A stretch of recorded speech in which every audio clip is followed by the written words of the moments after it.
Thank you so much for joining us today for an important conversation on centering mental health in displacement. My name is Annie Slemrod. I am Middle East editor at the New Humanitarian and the director and editor of the just published Lebanon Displacement Diaries, in which 10 people tell their stories in their own words of their displacement during the war between Israel and Hezbollah. Before I continue, just on a quick technical note, I'm guessing that those of you who are listening in will have lots of questions for our amazing participants. So you can feel free to stick those in the chat throughout the conversation, and we'll reserve some time at the end to get to them.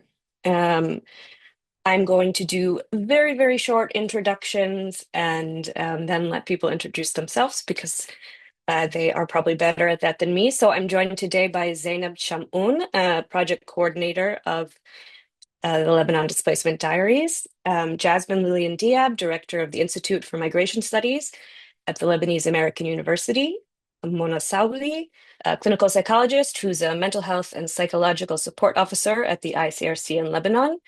And hopefully we will soon be joined by Sarah Mawed, a gender-based violence protection officer at the Danish Refugee Council. She should be here soon. We're going to jump into talking to each other and me asking some questions shortly. So you can hear from our speakers, all of whom are not only experts on in their own right, but also were impacted in different ways by the war and displacement crisis in Lebanon. So just really a quick few words from me first for background. Last week marked 6 months since the start of the ceasefire between Israel and Hezbollah. And while November 27th, 2024 did mean that most, I guess, of the around 1 million people who were displaced during the past year, and especially the final 3 months of the war while Israel was heavily bombing in Lebanon and invaded parts of the south, killing more than 4,000 people. While that ceasefire did mean that many people could come home, in many ways, the war has not ended. Israel is still regularly bombing. It still has troops in Lebanon. And even if the violence had ended, the experience of displacement, of figuring out what to pack, if you should pack, of trying to work out if a bomb is close enough that you need to leave, of constantly checking WhatsApp to see if your house has been destroyed, or finding a shelter or a rented house, or in some cases, the sidewalk to sleep on, is an experience that continues to ripple far after a crisis. I'm going to put ends in quotation marks here. We often talk about after a war, about reconstruction, about getting people back to work, about getting home. Actually, around 90,000 people in Lebanon still haven't been able to do that. But what's often, I think, too often, in my opinion, ignored in political discourse, in media, and in aid, which I'm assuming many of you watching are from that world, are the deep and lasting emotional repercussions of this experience of trauma, and especially in a place like Lebanon, which in many ways has been in some sort of crisis, whether it's war, economic collapse, water shortages, lacks of electricity since the start of the civil war in 1975. That's a long time. I think that's enough for me, as our panelists have a lot to share. Hopefully we will talk about their experiences and hopefully give you some lessons on what this means for displacement and in other protracted crises at a time when aid cuts are really threatening this work. UNHCR announced just last week that it was phasing out funding, including mental health care for Syrian refugees in Lebanon, as well as some other things because of its latest budget cuts. And as you all probably know, the aid world is facing slashing budgets across the board. So thank you, everybody. Sada, who's not here yet, but hopefully will be soon. Mona, Jasmine, and Zainab for joining us today. Let's get started. We're gonna jump in. Zainab, I'm gonna ask everybody when you speak first, if you could maybe just briefly introduce yourself and explain your connection to the recent displacement crisis, either personal, professional, really whatever you want. So Zainab, you were the coordinator for the Lebanon Displacement Diaries. We know each other pretty well by now, which means you helped select the 10 participants that told their stories. You spoke with many of them yourself. Um, for those who haven't read the diaries yet, I would recommend that you all do. Um, what way did the topic of mental health sort of come through? What did you feel coming through in their stories and in their conversations? Thank you, Annie, and hi, everyone. Thank you for joining. I'm so excited to be here in this panel because it started from a project that is very much dear to my heart. First, let me introduce myself briefly. It's Zainab. I'm the project coordinator of the project.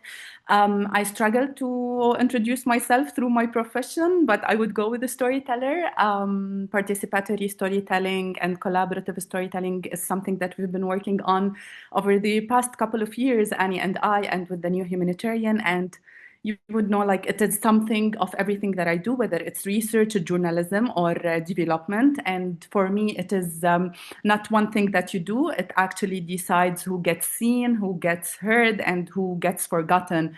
And this kind of a journalism unpacks so much layers and aspects of the human life that traditional reporting and fast reporting often overlook. And in this project specifically, we unpacked the aspect of mental health in times of crisis and displacement. So, as you can tell, the project is very dear to my heart. I could not see it as a simple job. It was something that I actually lived to, because, for the record, the Displacement Diaries brings together the stories of 10 different people across Lebanon who went through displacement. And they tell the story through their own words, through their own photos, through their own voices. Whatever they think it is important element to the story, it is included in there. And for me, I am also based in South Lebanon. I was based in South Lebanon during the war, and I'm still based in South Lebanon currently with all the uncertainty that is happening. I'm still trying to get back to my normal life. And that's why, like, working on this project and having the pleasure to meet those 10 different people was for me both cathartic and rewarding. I remember when you approached me with this idea, I was like, yes, I want to do it because I felt during displacement, it was very hard for me to take the space to reflect on what was happening. The war, the escalation of the war was very abrupt. And suddenly we found ourselves having to move, having to find place to stay in, having to maintain our needs. I felt this sense of responsibility towards myself and toward my family. And that was a lot of burden to our hearts and little poor brains. So in that project, I had the opportunity to actually visit these people, visit their homes, whether their original homes for those who were lucky to go back, or the temporary homes and shelters, because many of them unfortunately lost their homes. We talked about so many things that go beyond the war itself, about their life before displacement, about their memories, about their families, about their kids, their pets, their gardens, about the items that they care a lot about. So we could feel like this emotional connection of the people to their homes that goes beyond to what we hear in the headline about war. The aspect of mental health specifically was evident through so many factors. First, as part of the conversation, we had to ask about the aid that they were receiving while they were displaced, and if there were any needs that were not actually addressed. And surprisingly, almost none of them mentioned psychosocial support, except for one participant. Her name is Riham. She is a Syrian refugee, a mom of three. She was displaced from Biqa and lived in an olive grove for 10 days and then found her way to a shelter. And she mentioned that she received psychosocial support sessions from an NGO, and she actually framed it as the best thing that happened to her during the displacement. She benefited a lot on a personal level, like it helped her how to deal with her emotions, her anger, how to embrace her kids as well, because what she went through was really horrific, and she needed that kind of support. But others did not mention that they received this kind of aid, but you can tell from their words and from their emotions that there is an immense need for psychosocial support. I don't want to be speaking on behalf of the participants or analyzing what they said, but you can feel that there is a real internal struggle and a need to grieve and process in their own stories. For example, we have Noor, one of the participants, one of the stories, whom we used the quote from her as a title for this session. The safe place was the one I left. And in Noor's story, you can sense her longing to the past life and her rejection to what happened, like to losing. She lost her house. She is a newly married woman. She couldn't live in her new house that she really cared of every single detail in, and she was living this paradox of having to live in a technically safe place in Beirut and seeing like many people are going on with the normal life, but for her it was very hard because her normal life, her safe place was back at home in Sur. We also have like Abu Ali, who is an adorable grandpa in his 70s. He lost his home in Kfarkila and he is now living in an apartment miles away from his land that he hasn't left before. And he says, and here I want to use his exact words because I feel it would tell better what he felt. So Abu Ali says, I've never been that still in my entire life. For my whole life, even if I didn't have to work one day, I would go outside from morning till noon, come back to pray, have lunch, go out again, and come back home at sunset. I don't like staying inside, but I didn't have a choice. And he doesn't have a choice until now. And this can sound like a regular sentiment that he is sharing, but it actually reflects the drastic change in his lifestyle for someone who's used to be outdoors, who's used to be in the land. Suddenly, at this age, he's in a very small apartment in a place that he does not belong to. We could also recognize from the stories this urge for the persons to show and tell that we are strong no matter what. Like we Lebanese people, we always say that we are known for our resilience, but we are not resilient. But sometimes we feel like, oh, we've been through so many crises and we can stand still anyway. So you could also feel this tension in the story. Like Yasmina, a mother of three, she is in her 50s. She says, like, I have to be strong for my kids. I have to push it through, but I'm tired at the same time. People at this age also like they are longing for stability in Lebanon, and I can go on and on with examples from the stories, but all of this. Like reflected this immense need for psychosocial Mm, support and and it was evident that this kind of support is a luxury for many and it's yeah. actually deprioritized in the sector. Mm. Thank you so much for bringing those sort of pieces of, I know that's hard when the stories are so long and they're so in depth. Um, and some of what you said reminds me. I'll come to you, Mona. I'll let you introduce yourself. As I said, you can do it better than I can. But as you were sort of on the ground, um, helping people coordinating the response for the ICRC, including psychosocial support. Could you tell me sort of what that entailed, or tell everyone actually what that entailed, and also the sort of issues that you were seeing coming up?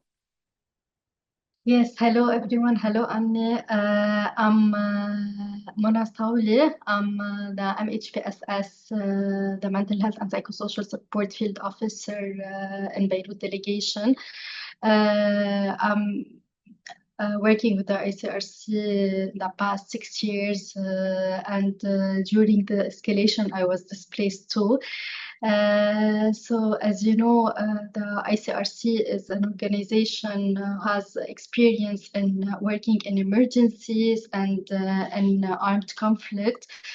So, what we did during the escalation, we developed a multidisciplinary approach to work all together to respond to the needs in the field. So we were working with the community in the shelters, and we're finding the needs are So we're training volunteers, responding on food, water, the basic needs at first, and as MHPSS is very important. We're providing session support for the community, group of women, group of children, and we train community volunteers to help the others in the same shelter. So yeah, we had heard a lot of hard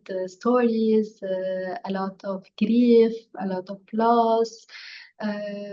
Like Zainab mentioned about the routine that they lost at least. So we don't lose beloved one only. We lost home. We lost people lost their routine, lost their job, lost their land, lost their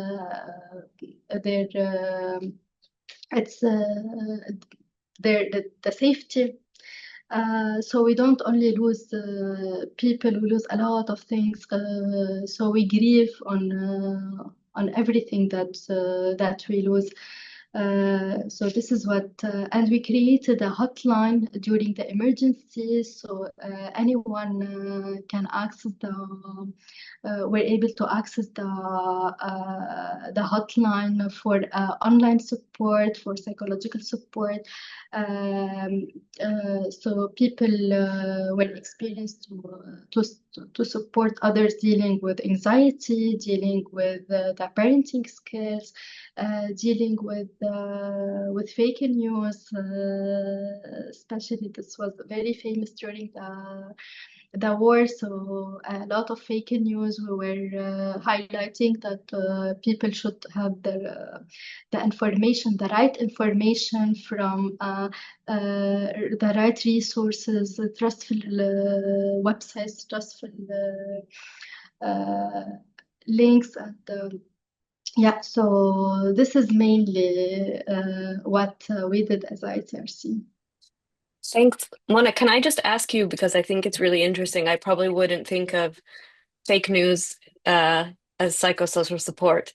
Um, can you explain, why what you did and sort of why that was helpful for people? Yes, fake news can increase the anxiety, the uncertainty, the stress of people displaced. They are in a tough condition, in a situation that they are not home, they don't feel safe. They are waiting. If they lost their home, it's still there. It's not. They check the map. It's my home here, not so. So Mm, when they received the fake news, they were distressed and anxious all the time until they know the reality that, for example, their home was still there, or their beloved one are still alive, and we had a lot of problem in connecting with others, especially people who stayed in the south and in Beirut. So we had a connection problem. So what we ask people to reduce stress and to reduce anxiety, avoid the fake news, avoid watching 24/7 following the news. So try as much as possible to limitate your social media time, your TV time, and take your information from a trustful sites or from trusted TVs. Yeah, and Annie, but I will jump briefly to mention that please. this was very much emerging in our stories. And one thing that was prominent during the war was the fake evacuation threat. One of our Mm, participants, yeah. Hassan, mentioned a story about that. And you could see the situation of chaos and anxiety that happens after that. Imagine like you are receiving a threat that your place is going to be bombed. So you could feel people were in a constant state of anxiety all the time, always on alert mode, and this weighs so much on their mental health. Yeah, sure. I mean, I need to get off social media.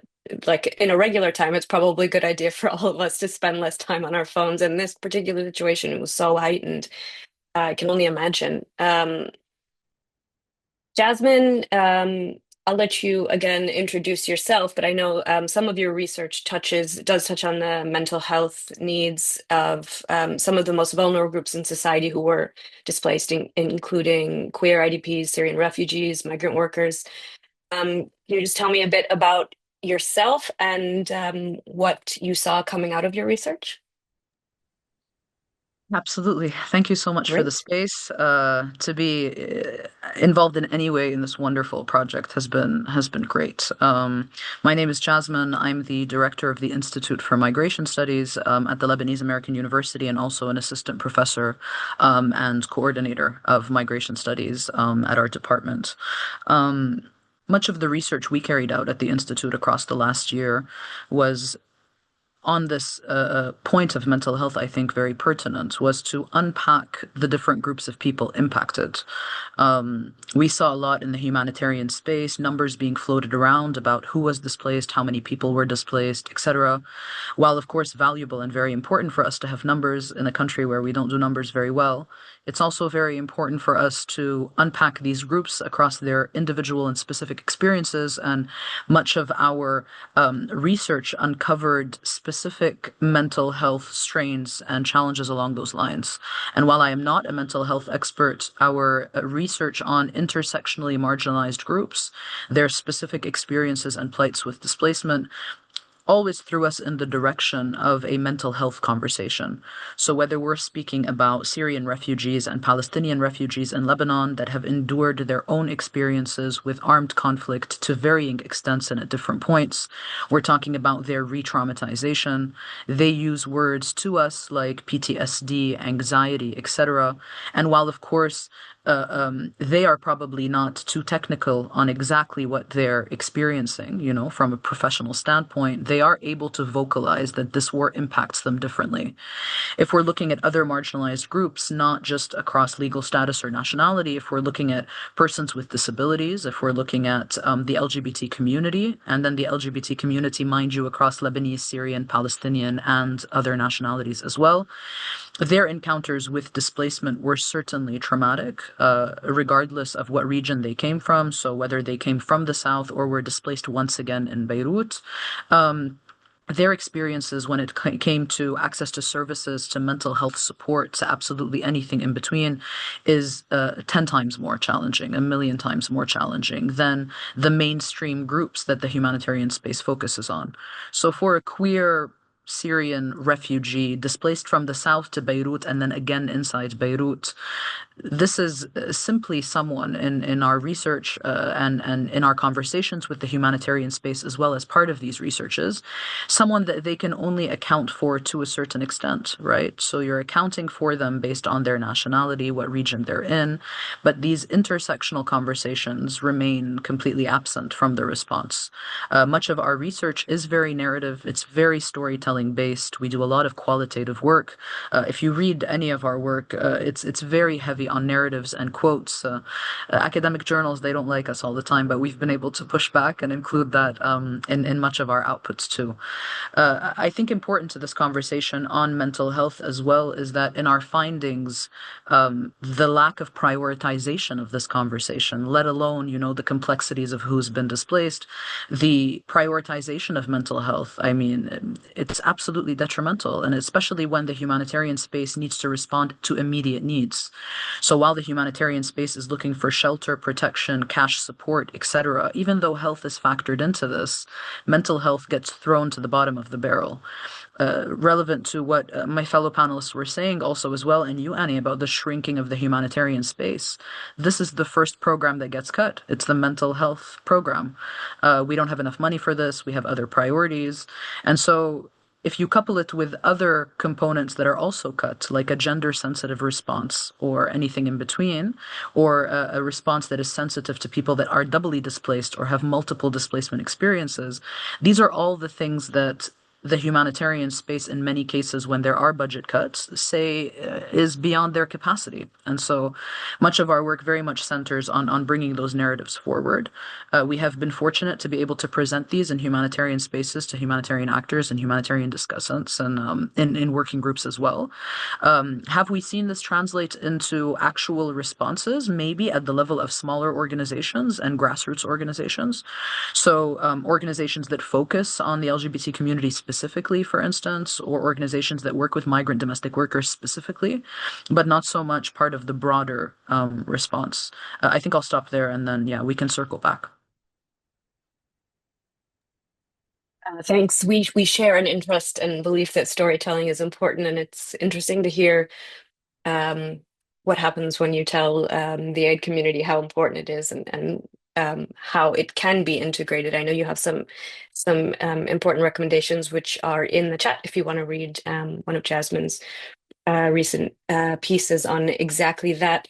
Sarah, I'm going to come to you. I feel like Jasmine led into what I wanted to ask you many times. Thanks for joining us. I'm going to ask you to just introduce yourself and explain what your role and what you were doing during the displacement crisis. And also, Jasmine mentioned the impact of cutting or the importance of specific services.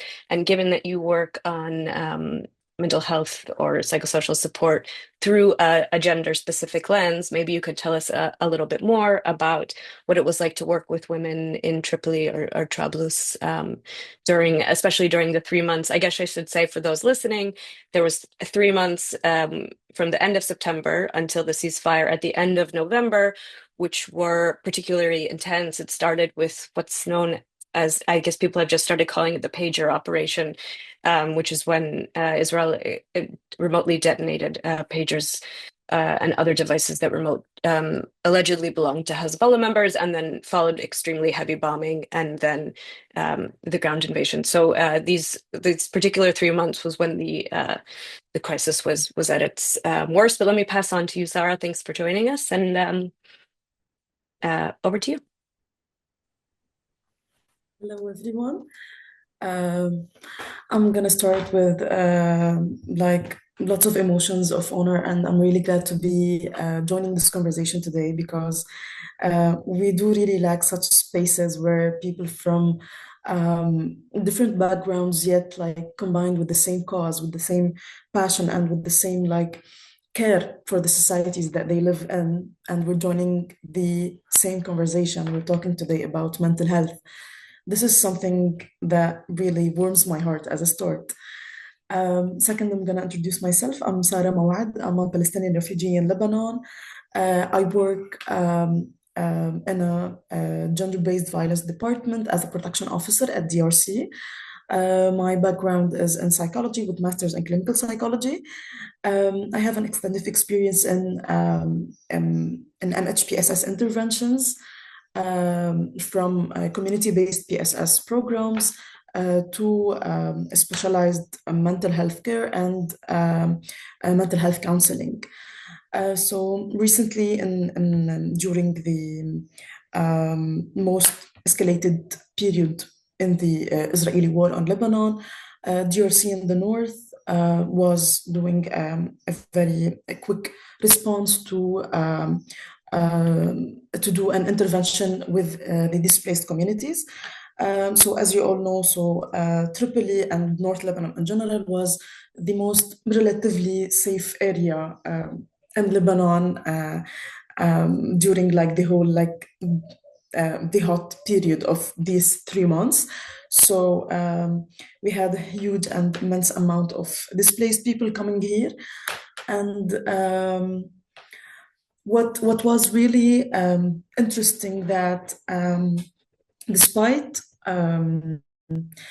every sector meeting and despite all the planning that most sectors on a national level were doing prior the escalation, when it really came to the intervention, we really lacked a lot. We really delayed the intervention. It wasn't really the quality that was supposed to be. And I'm speaking on a very sectorial level, not only like on the intervention of my NGO.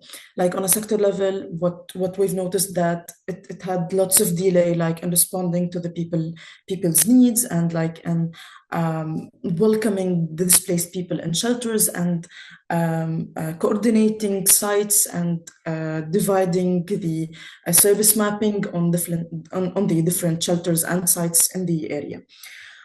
Even though in planning things seemed like we have a good plan, like in practice things were really chaotic, of course, because the number of people were even more than they expected. As you said, also some of my colleagues mentioned the cut of funds that were, because as we all know that Lebanon always live from other trauma to another trauma. So if each crisis that comes with a funding after it, then when the crisis goes, the fund goes with it. So this is a huge problem that we have here. So there weren't really anything that is fully set to respond to these needs. I'm gonna like talk from my experience on what we did on the ground. So as we said, I work in the gender-based violence department. Our work was specifically first to do was the rapid need assessment for people who were displaced through the phone, or visit them in the shelters across the north. After that, we started providing cash assistance to people who were most vulnerable, not to everyone, like elderlies, people with specific needs, women and men who were like have any specific needs of disabilities or any further vulnerabilities. The next step was providing PFA live in the shelters, where we did site visits, and we were doing GBV risk assessments, because as we all know, like in times of crisis, the genderless lens is usually overlooked, because again, it is pushed away that this is not a priority now, not taking it in the full broader lens in any intervention. So it was important for us to really assess the safety of women and girls in these shelters, regarding privacy, regarding places where they sleep, if they have safe separate rooms, or like bathrooms that can be separate for women and men, because in most sites here, not all sites had like separate bathrooms or separate showers for women and men. So we really had to shed the light on these details, because we know in times of crisis, gender-based violence unfortunately increases. Because of lots of factors, mainly because like people are in higher stress, they lose the healthy coping mechanisms that used to do, they turn to violence. In addition to the increased vulnerabilities that mostly women and girls face during times of crisis. Our intervention also focused on providing emotional support groups in these shelters after initiating safety and trust with these women and girls. We were able to initiate these groups and start with them. But as I mentioned before in our talk, Annie, that the short period of intervention didn't allow us to finish this set of sessions. And as I said as well, because of the delay in the response that was on a sectorial level, also it contributed to this part. I want to add a small point of view, that adding to Zainab's point, where people, if they were talking about needs to mental health, people were talking about all kinds of problems, about communication problems, about parenting problems, about conflicts between the partners. Yet they are not touching the recent and the most hot trauma, as we say it in psychology, like the most recent thing that is really affecting them. This is really it's not really a bad thing because it's a good thing that it's a good thing that they are actually speaking about anything, about any challenge, about anything that they are facing. But it was really interesting to see how people reacted differently after they were displaced, and you can see that they are really aching, but also they are somehow kind of not really still very comfortable to share this pain and talk about the displacement and loss and grief and all of the big topics and PTSD that we always that always come in mind when we talk about displacement and we talk about war. If Yeah, I may also maybe on that point, Annie, I'm so sorry please. to interrupt you, but No, yeah, please do. adding to what you said, Sarah, I think the context in which also we were conducting research was not a post-conflict context, right? This was unfolding around people. We wanted, of course, to shed light on their plight and their experiences, but we wanted to do that in a very non-re-traumatizing way. And in many cases, as the trauma is unfolding in real time. So, for a lot of people to cope with how this displacement experience impacted them, there would need to be time. I mean, there would need to be time for people to sit with their emotions to understand. When people are in fight or flight mode, it's not really a time for processing exactly how this has impacted you, how this impacts you in the long term, or even, intergenerationally at some point. Yani, for for myself, I'm from a small village, very close to the border in the south. And while I was not physically displaced because I don't, reside in that village, family and friends and so many people I care about deeply have been displaced. There are regions in South Lebanon that have been completely annihilated and destroyed. How do you even get to the point where you ask someone what the long-term mental health or even the immediate mental health implications are of that? They are in a situation where they are scrambling to find shelter, looking for whatever a durable solution means for them in these types of circumstances.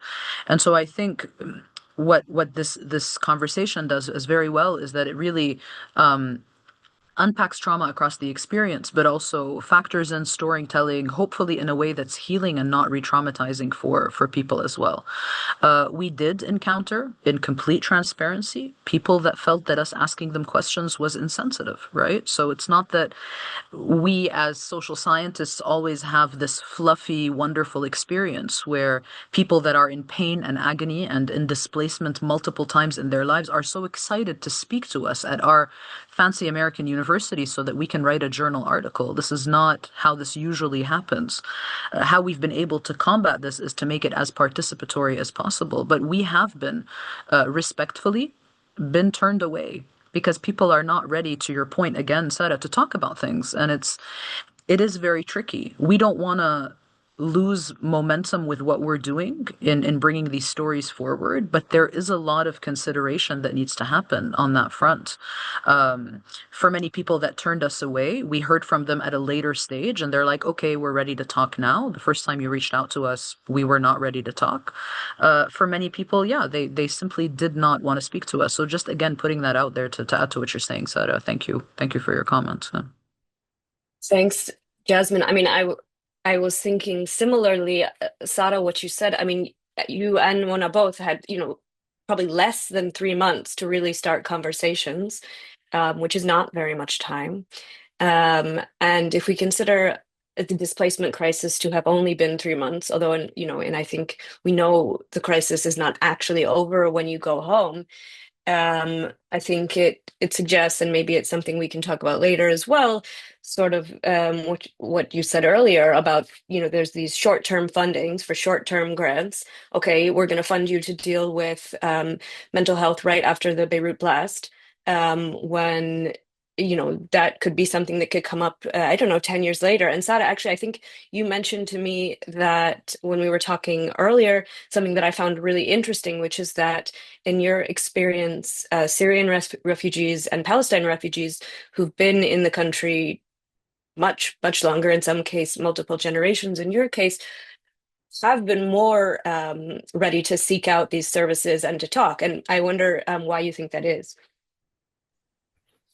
Okay, so regarding this very interesting observation, we've really see that people who are displaced from the south, specifically, find it hard to seek help and seek the services that they need, even though they lost their shelter, they maybe lost loved ones. They find it really hard to ask for the help that they needed. And in comparison to other vulnerable groups or communities, we found that communities that were displaced like a long time ago or were refugees like a long time ago for like 10 or plus years were really more comfortable in identifying what they need and asking for it.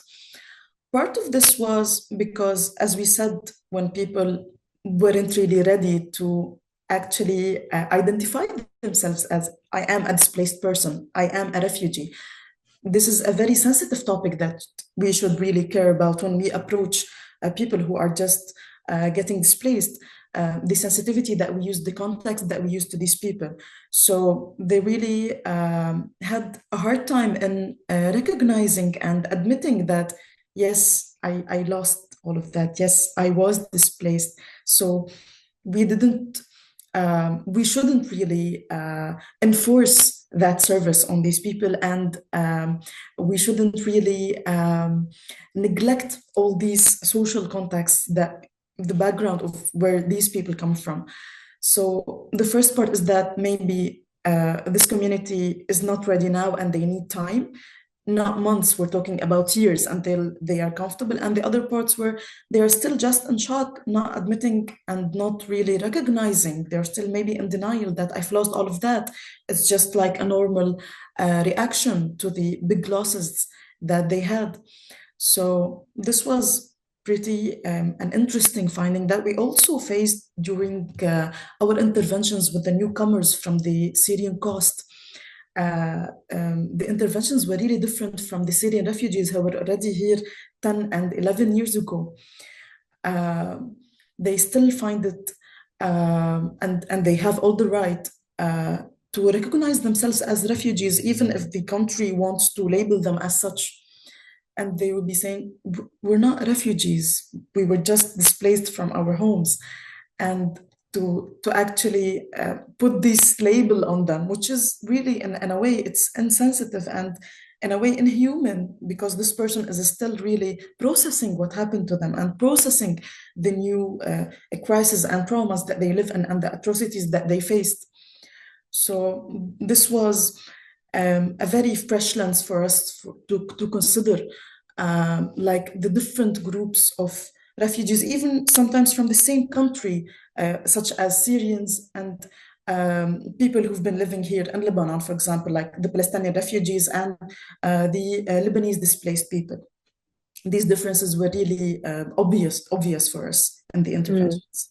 And here you're talking about, I mean, I think the latest number I saw is 40,000 people who have fled from Syria to Lebanon since March, when there was massacres of the Alawite community and some ongoing violence.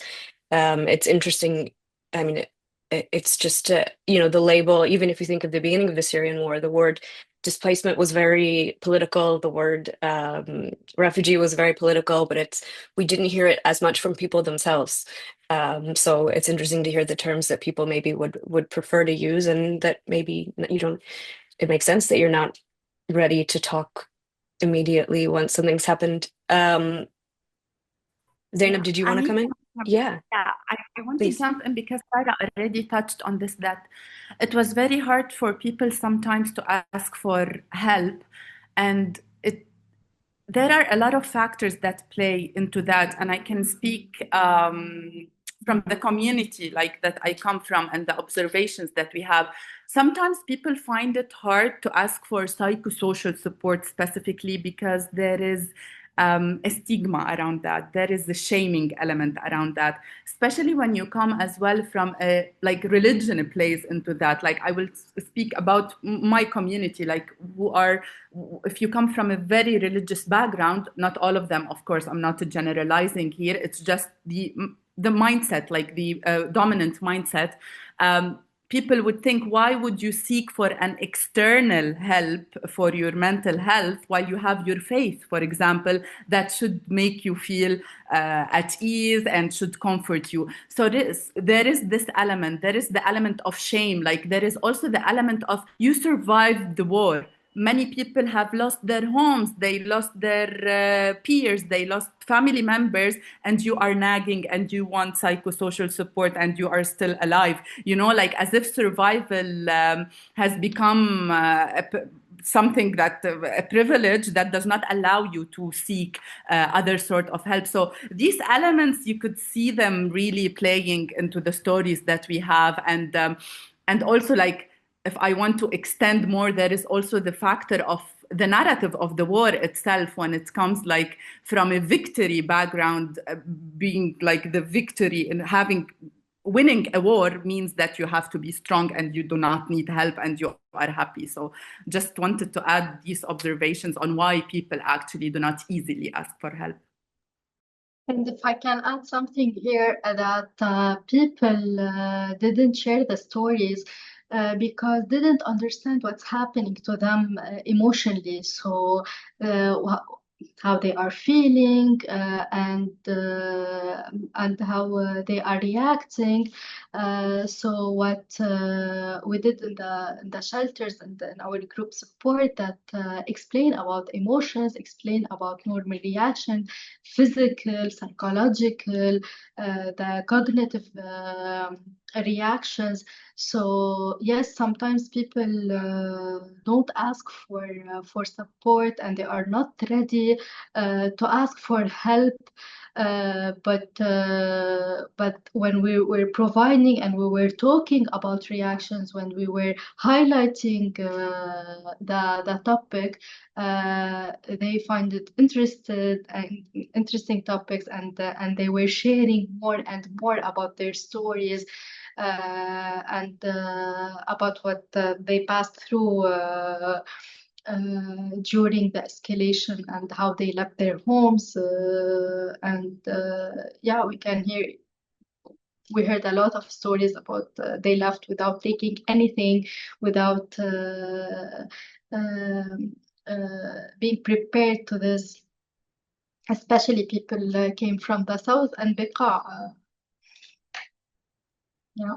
Thanks, Mona. I'm wondering, for the practitioners among us, it's two of you, something that came up a lot in discussions between Zainab and I when we started working on the Lebanon Displacement Diaries. We did consult a therapist to make sure that the interviews were conducted in a trauma-informed way. And one of the things that came up is, as I'm sure you know, people in Lebanon often use the word PTSD. When there's like a loud sound, they're like, "Oh, that's just my PTSD." It's almost become like like a like a joke. Maybe not a joke, but it's just a really common phrase to use. Um, and you know, PTSD implies that there's a post, and in a country like Lebanon, which has had multiple crises and is ongoing, as we know, how do you go about treating that? Does that actually change how you approach your interventions, your psychological support, your therapy, or is it just, still you need to have these conversations and let people talk, um, about whatever they want? Mona, maybe I'll bug you first about that one. Yes, so diagnosis in such situation doesn't matter. What Mm, matters is how to help the displaced. For sure, we know that their mental health is affected. So by exposing individuals to they are exposed for sure their potential traumatic event. But when we provide the access to mental health and we respond to their needs, we decrease the the opportunity or the option of suffering, so they can maintain their functionality and their resilience. So here, if we want to diagnose someone with PTSD, they should stay and maintain the symptoms for 1 month, and this is impossible to observe it in a critical situation. So in normal situation, we observe usually the symptom for 1 month. Here we can say yes, people have PTSD, or we can diagnose them with PTSD, but we were preventing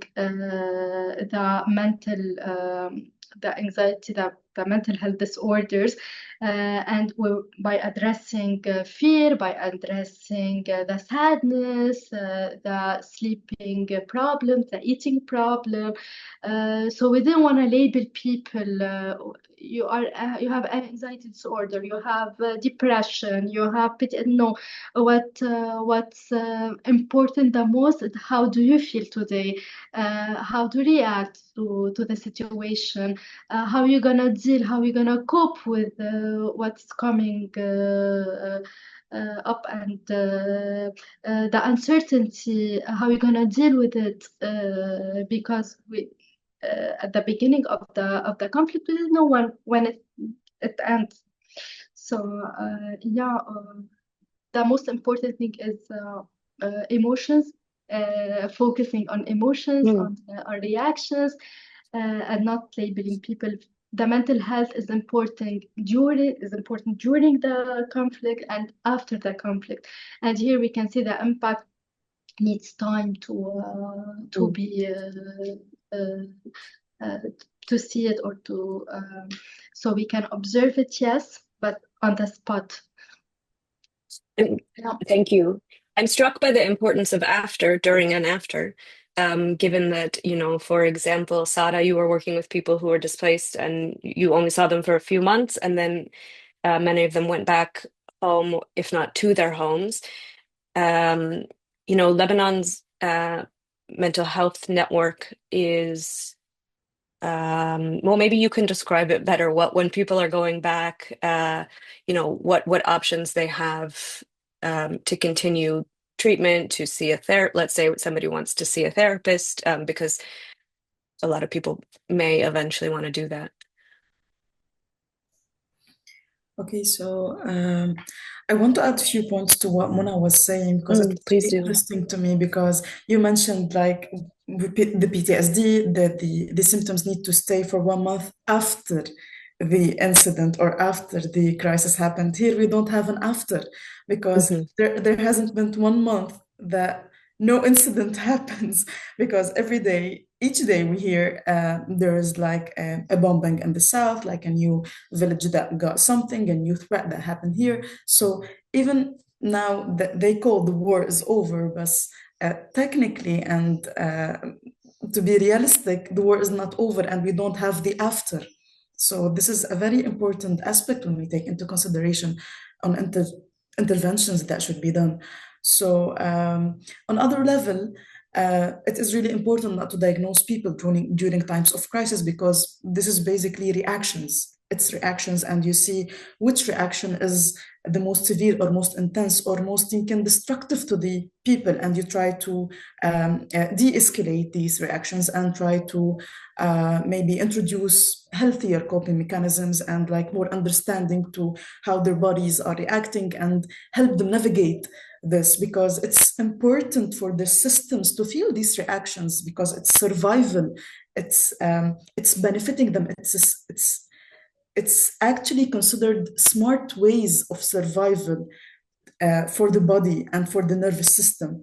So the whole interactions or set of symptoms that we usually label is important to navigate with care and sensitivity and trauma-informed approaches.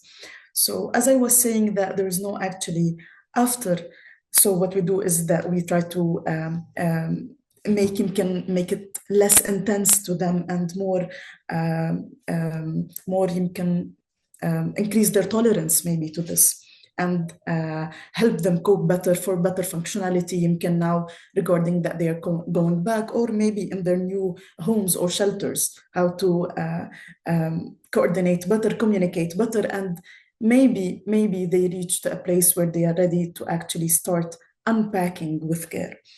So what يمكن we've discussed earlier, Annie, what we really lack here is not just individual therapy sessions, because now on an service mapping level, people who were coming back to the South, there was like a division between the NGOs regarding sectors and regarding areas, and the service mapping regarding each area, as you know. So, for example, the people that left, they were in Tripoli under, let's say, DRC. IMC was providing the mental health side, or other NGOs here, maybe MDM.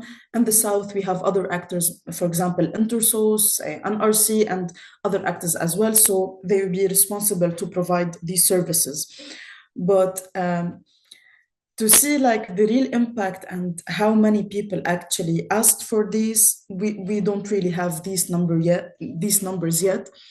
In addition to that,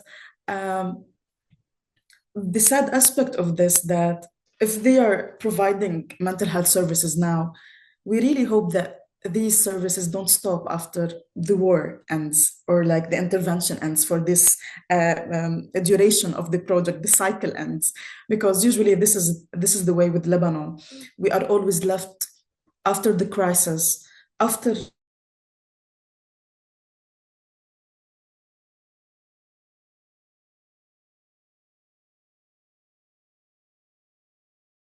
for the people, run by the people, like by the locals, and the people themselves responding to their own needs and helping them to empower these safe spaces collectively. Because as we all know, like if one person is facing a crisis, it is a PTSD. If like a whole nation is having a crisis, we have a collective trauma. And to address collective traumas, we need collective solutions. We need collective safe spaces to run these conversations, to really integrate these safe spaces within these areas, addressing the needs of the people, the context that these people live in, not imposed by whatever curriculum this NGO finds suitable that is practicing now, or what the donor wants, or what this sector wants.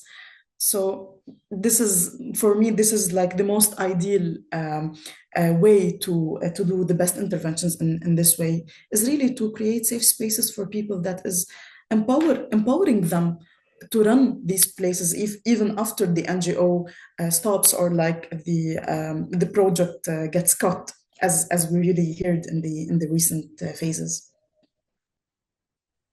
Thank you. I mean, project cuts certainly something that I know many of you are facing. I was going to sort of ask everyone how that's impacting them, and Sada, I feel like I have your suggested solution as to what should come next. Mona, maybe since you work at a big organization as well, could you talk a little bit about sort of the impact of cuts on mental health? And I'm also curious maybe to hear from all of you. I think one of these things that comes up is, we talk to people and they say, well, we have to cut something, and we're not going to cut food, and we're not going to cut shelter. So why is it that mental health matters? Maybe I could hear from you on how the cuts have impacted on the ground, and also why you feel that. Well, I mean, obviously you feel it's important, but why Yes. is it important if you're here today? Yes, regarding the ICRC work, and as I mentioned before, in multidisciplinary approach. So it's not only food, only water, only health. Mental health is important as well.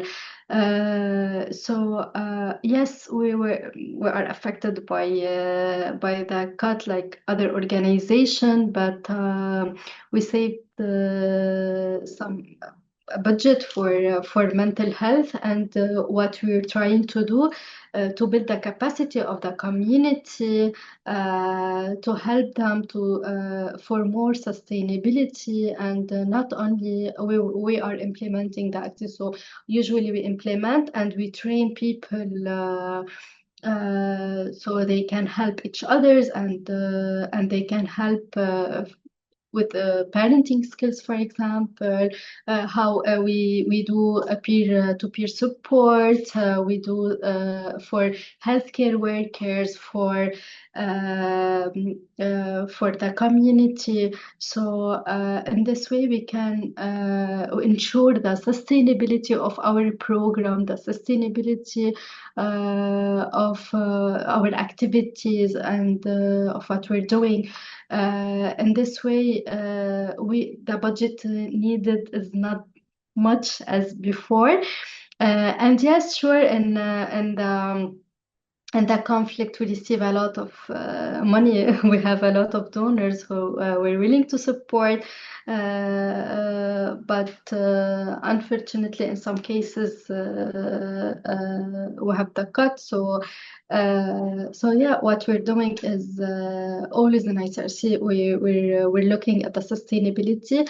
At some point, we need to do an exit strategy and to go out of the community. So building their capacity, the strategy, the smartest strategy that we use, especially in a country has lack of services in mental health, lack of fund. The MOPH, they don't, in some cases, they don't have enough resources to support. And after the economic crisis, we have a lot of professional workers left the country. So we have lack of professionals, of psychiatrists in the country. So yeah.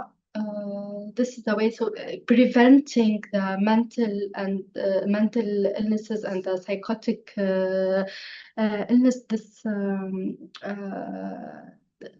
ensure that people can be and they can still have their well-being and being functional in their community and in their roles. Yeah. Thank you.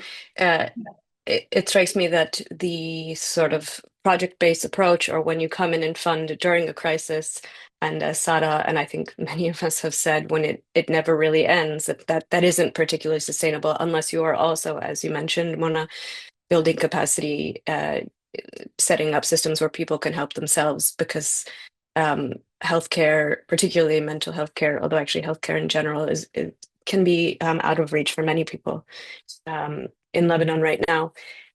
To get maybe a bit more personal, only to the extent that you guys are comfortable, of course, but I think we are hoping to learn some lessons for other crises and in other contexts. And one of the things that strikes me when we were in our conversations before this call and during this call, and frankly during everything that happened, that the people who are helping are also the people who are suffering, who are either displaced themselves, or their family is displaced, or their community or is displaced, or their country is, as you said, suffering almost a national trauma, Sarah.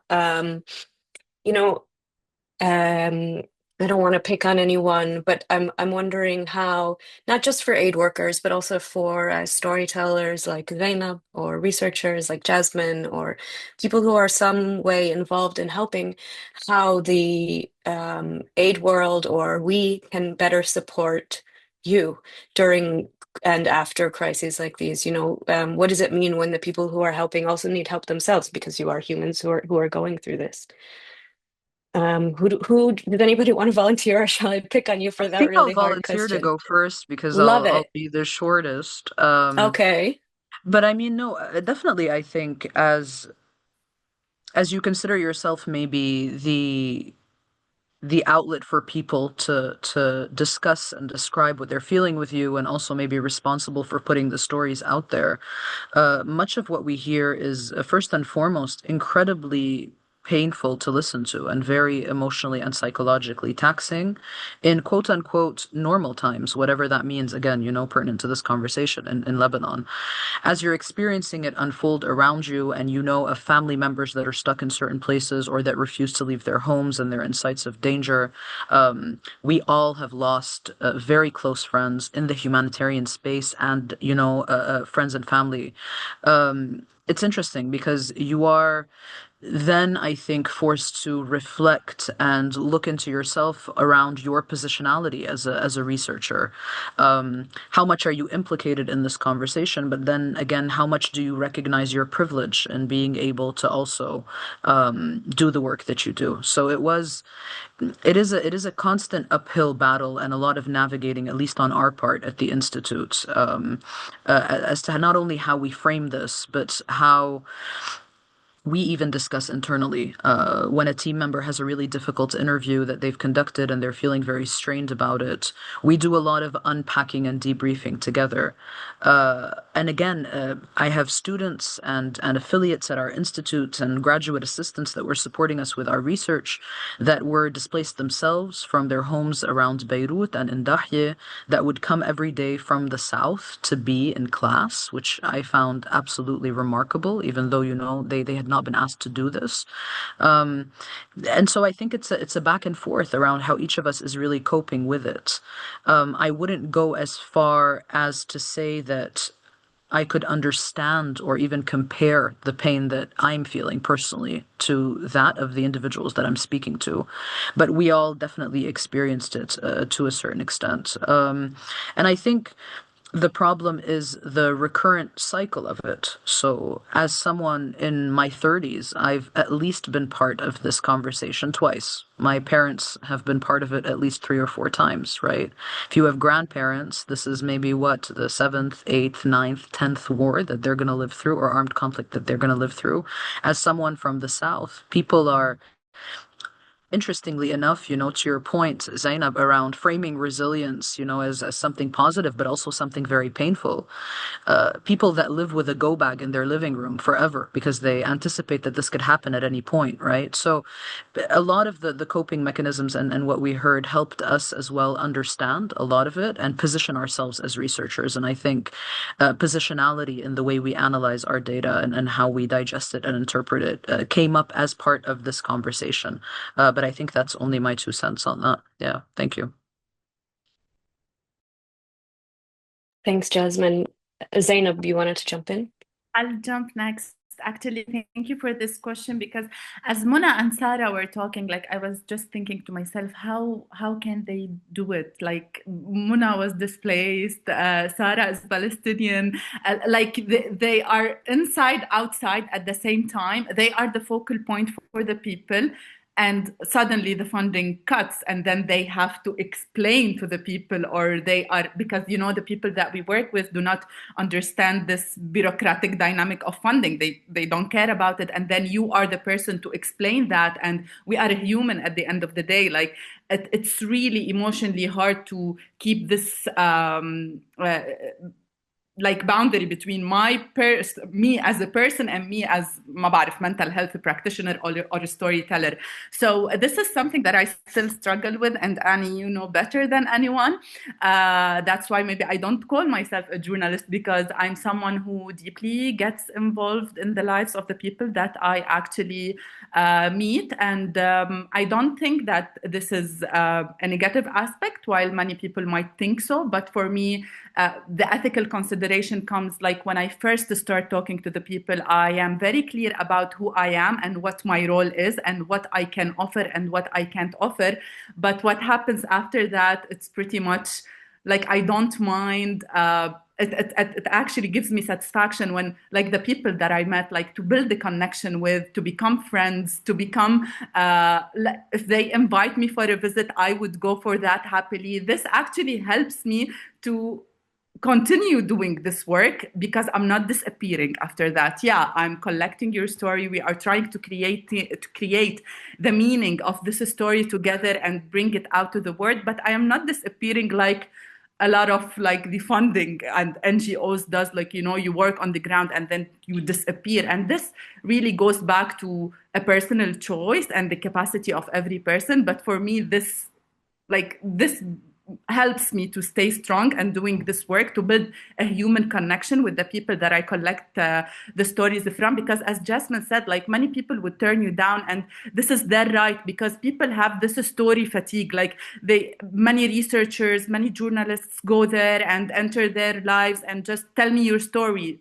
I don't want to tell my story to anyone, like it's a lot of emotional effort. So it's only fair for us not to disappear and remember that we are all humans, regardless of whether we are journalists, whether we are mental health practitioners.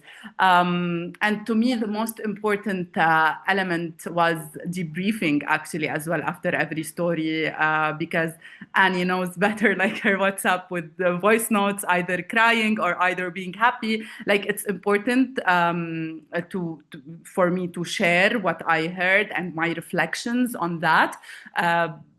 It really helps me to digest what is happening. And for me, the comfort was through that. Of course, every experience is different, but we could all, like me and the 10 participants, share bits of experience. Like I could understand what they are saying. They could understand what I was saying as well. So that was really comforting for me and hopefully for them. So yeah.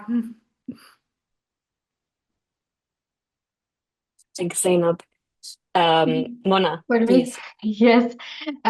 So in the ICRC, for sure, we acknowledge the importance of supporting healthcare workers. So we have a program called Help the Helpers.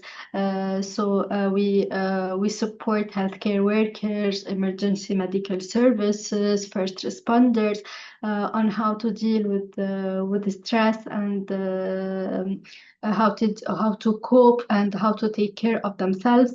As a professional, for sure, we have our role is to manage others' pain. Even in the normal situation and every day, this is our job. But in the IC, for sure, we're affected. I was affected. My colleagues were affected. It was not easy to gain the routine, but we did as much as possible to maintain our healthy routine, healthy habits, and continue working. Because, as Zainab mentioned, we believe that people needs us now, and we should be functional. So the ICRC has staff healthcare that we can access, and we can ask for the support whenever we want as a professional and healthcare workers. And sometimes we ask for outside support from a professional, a clinical psychologist who can help us as a professional and help the team to maintain and to keep doing our role in a very professional and objective way. Thanks, Mona. I've been weaving in questions from the audience without secretly. I'm gonna pop in another one if that's okay. Which is someone has asked, when it comes to the internal displacement of people in Lebanon, did you guys recognize any difference in the mental health situations? And I think by this they mean perhaps the way people presented, the way they wanted to talk, what they were experiencing of people depending on their socioeconomic backgrounds. I think in this case, in Lebanon, this can mean several things. For those who know Lebanon, I think the vast majority of the people displaced were from the south, which means they were Shia, and they were often going to parts of the country that were not. For example, Tripoli, maybe Sada, you can jump on this, which is a Sunni majority city. I'm wondering if how that played out in your work, if it's something you're comfortable talking about, of course. Yeah, this is a very interesting question. So allow me to extend here on. Yes, as we were saying, the most of the displaced people, they were from the south, they were Shia, and they were mostly displaced to relatively safe places in the north, which is a majority of Sunnis. One of the challenges, going back to the challenges that maybe hindered people to ask for help and actually be comfortable in and navigating mental health services, was the fear of discriminated against, the fear of discrimination. Because number one, some people, we heard this from like several people, it was their first time coming to the north for their whole lifetime, like let's say for 30 or 40 years old. It's the first time that they see Tripoli, they see Mina, and they see the people here. They thought this is a city of terrorism and like a very strict religious groups of Sunni and Daesh, because this is what the media usually portrays Tripoli. And they had huge fears when they came here, but uh, this was really faced by something that was the contrary, because people really, in my own observation, were really able to put these differences aside and were really able to act on that humanitarian urge to help, because I saw lots of local initiatives of friends that I know from the city. They were running day and night. They were like, we were having collaboration groups and coordination groups of volunteers only that were running to shelters and people staying in houses and like trying to find mattresses and very basic things and very like humble donations that were collecting from the people that they know in the city. It was really heartwarming and it was really touching to see this embrace. يمكن they really defeated the whole narrative of when you go to the north, people will reject you, people will يمكن do further harm on you. So we also do understand that people were preservative on their stories and their safety considerations. They still didn't feel safe yet, maybe to unfold everything, because they also have all the right, because they were still in new communities that they don't know a lot about. Some of the people displaced here still had relatives, brothers or brothers or fathers who were still fighting in the south and the resistance. So this was also very critical to get to them in a way of protection, that we cannot portray ourselves as like weak or people who are collapsing or that we need help, because again we're coming to the resilience, to the we are resilient, we don't collapse. Also, I was having this interesting conversation with you, Annie, as we said, and sometimes we really need to follow the trauma-informed approaches, and sometimes you cannot ask people to collapse in the wrong time, because now they are in survival mode, now because they are still losing loved ones, now they are still a responsibility for protection of this country. So sometimes you cannot really force people to go out from the survival mode and now you are safe, you can unpack, you can talk about things. No, they're not safe yet. They're afraid if a name was leaked that Israel may target it, because it was on WhatsApp or an Excel sheet that went to some of the NGOs. We don't know. So they had lots of considerations that we really understood and we really took in our approach. And this is very an important topic to tackle, because I remember when we were going to one of the shelters, one of the site managers who was also displaced, he asked me, what are you going to do? I said, we're going to do emotional support groups for women and girls. And he was like, do you know the women and girls here, they teach you and people like you how to be resilient, and they can support the bunch of you here. They can teach you lessons and resilience and psychosocial support. These words still ring in my ear until now, because I know these people, of course, they were grieving, they were afraid, they were experiencing loss, but now they do want to protect themselves, and they have all the right to do that. And it's our responsibility to keep this humanitarian eye of taking the context of what these people are passing through and to simply respect it. Thanks.